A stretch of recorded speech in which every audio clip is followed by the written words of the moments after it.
Okay, good day. Thank you for coming. Today it's a beautiful day. I'm gonna go back to writing prompts, and I find an idea that is really interesting. So this is a majo, or a magic supernatural story. I will put that on the description. If you like this kind of stories, you're more than welcome to listen to it. Okay, let's start. This is the story of Brandon Nava. Brandon was born in the metro city. I will name it only Metro City to simplify it. So he was from a common family, a little peculiar family, but nothing really remarkable about them. Middle class. They live in a suburb, and he was kind of a normal kid. He had his friends and everything, but he also had this kind of interested on the magic and supernatural stuff. So he ended up his junior high school, and he decided to put a little business about his beloved interest, which was magic, supernatural, talismans, and all that stuff. So he rented a little spot near downtown, pretty close to downtown, not exactly in the center of the city, but in a place that has enough traffic that make it easy for people to reach. And so after a while, he became kind of known on this environment, and so people start going to his store.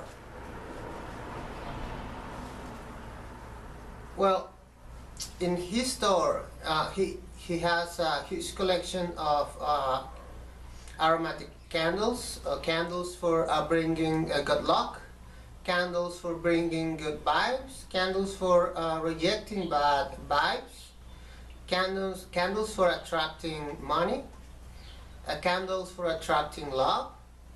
Also, he has the essence for all the same things: attracting love, attracting money, attracting good luck. He also has some Chinese talismans as well for attracting money. The stuff that's very common with the people beliefs. So he had a mixture in his store between Asian magic or beliefs and Western beliefs, more into the occult or in the paganism situations. So he have candles. He have also religious stuff like Catholic crosses, tetragrammons, a lot of stones, quartz, and other type of stones to bring good luck and to alter the aura of the people. He had a lot of pendants for bringing also love, good luck, protecting for the bad spirits. So it was a very, very complete store regarding this environment. You know, when you enter, you can see a lot of you can see that like a U, and these crystal exhibition areas, in which you can see the stuff. The candles were above on the left side with all the smells, and the essences were a little bit behind. All the pendants were in the back, covering a huge area in the back. There were stuff for houses, like pending on the ceilings, and big like talismans for the house, and most of them Chinese, Asian, Egyptians, stuff like that. And he have all the stones in the exhibition on the bottom in front, and at the left side he has other stuff, like for also for the houses, um, like little ornaments that were also talismans. So that was his store. After a couple of years working alone and making good fame in this environment, in this area, and with the believers, he hired an assistant, which was now in charge of the store. He comes like late on the morning, and sometimes he left earlier at night. Most of the time he stays there with her, helping the customers. Her name was Megan Ashton.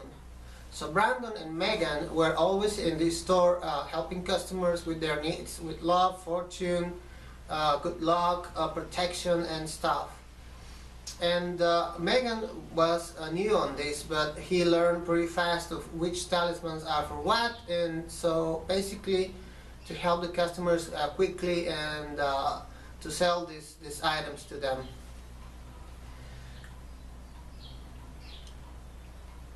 Now, this is the city they live. As I mentioned, the store was near downtown in a main street, in a road that goes directly to the center of the city.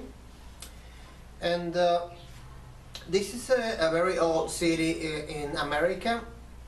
But you know, the oldest cities here are not older than 400 years. If you don't take in consideration the Native American settlements. So,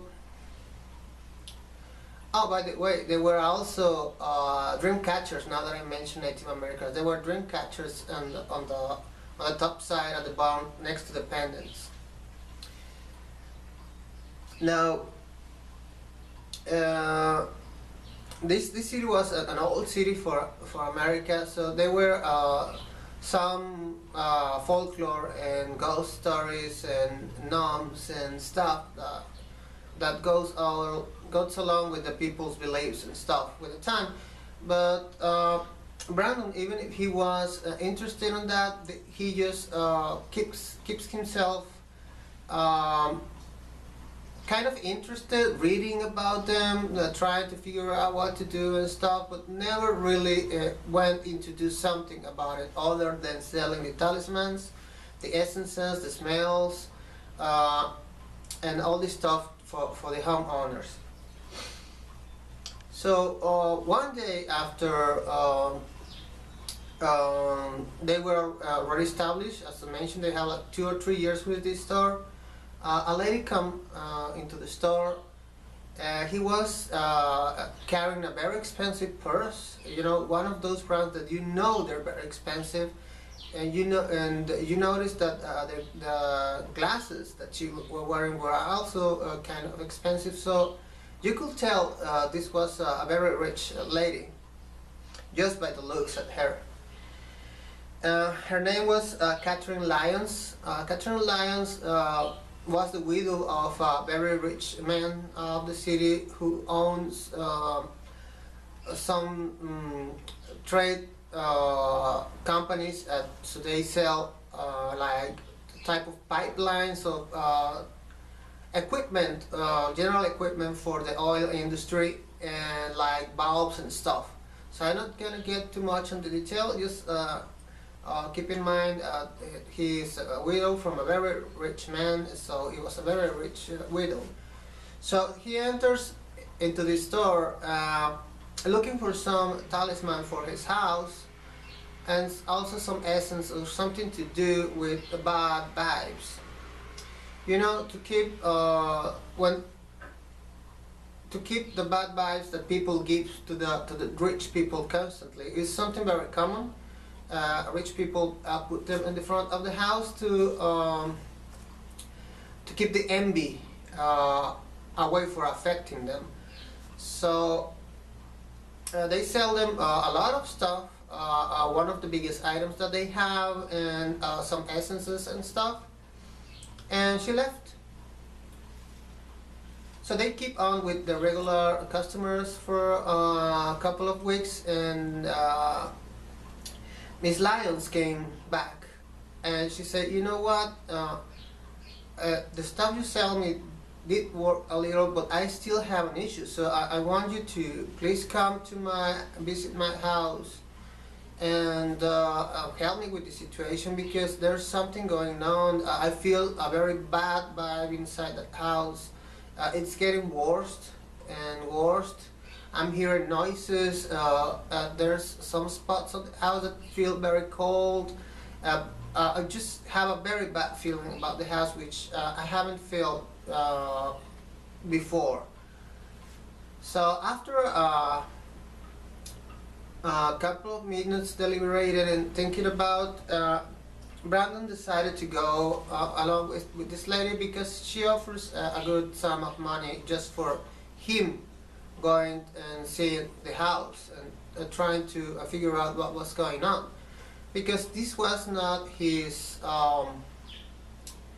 let's say, his job. His job was just selling talismans and pendants to customers. But because he was really interested in the supernatural, and there was this good bonus that he could get, he decided to go along with the story and with the lady. So they get to the house. The house was in hill that's in the richest area of the city. So it's a place where most of the rich people live, or some of the rich people live. It's outside the city. As I mentioned, it's a kind of a hill. They are very insulated. There's a lot of security to enter the area. And there's also a second layer of security inside her house to enter the property. So the property was very large, has a very large yard. The house was in the middle. It looks kind of old, but like modernized, which was a little bit strange for this area, because most of the constructions of this place were kind of new. So she say and start talking about the property, and then he realized why this property looks a little bit older than the rest. It turns out that the family was the owner of the whole hill for generations, and they start selling parts of it to other families to establish their homes there. So the house that this lady owns was the oldest house in this area because of that. So it was like a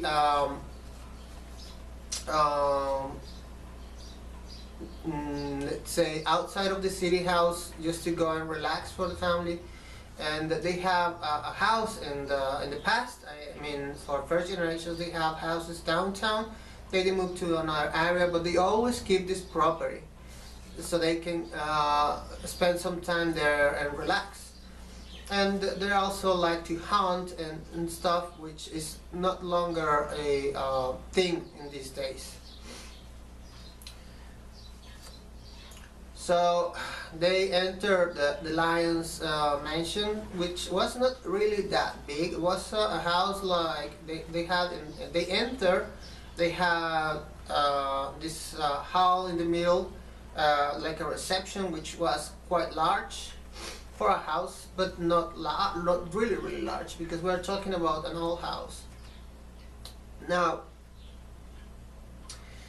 they have a stairs that goes up. Immediately in the living house, the kitchen looks like at the left side of the house, and there was kind of a library or something that was looked like something like that, or a studio that looks at the low level at the right side of the house, and all the rooms were at the top of the house. So Miss Lyons said to Brandon, please take a look around, do whatever you want to do. I will stay here and rest while you do your work. Brandon felt a little awkward about this, but then the housekeeper, Mr. Lopez, I think his name was Carlos Lopez, was there to help him. So she just called Mr. Lopez to come and go together with Brandon around the house. So they started by the rooms. Everything seemed normal. Brandon had a little pendant that was supposed to detect by bad vibes or a negative energy. With him, he was just holding it and trying to keep it straight every time they enter a room. Everything seems normal until they went to the kitchen. And at the kitchen there was, he felt that the pendant was moving a little bit. So he felt like, okay, there's something going on here on the kitchen.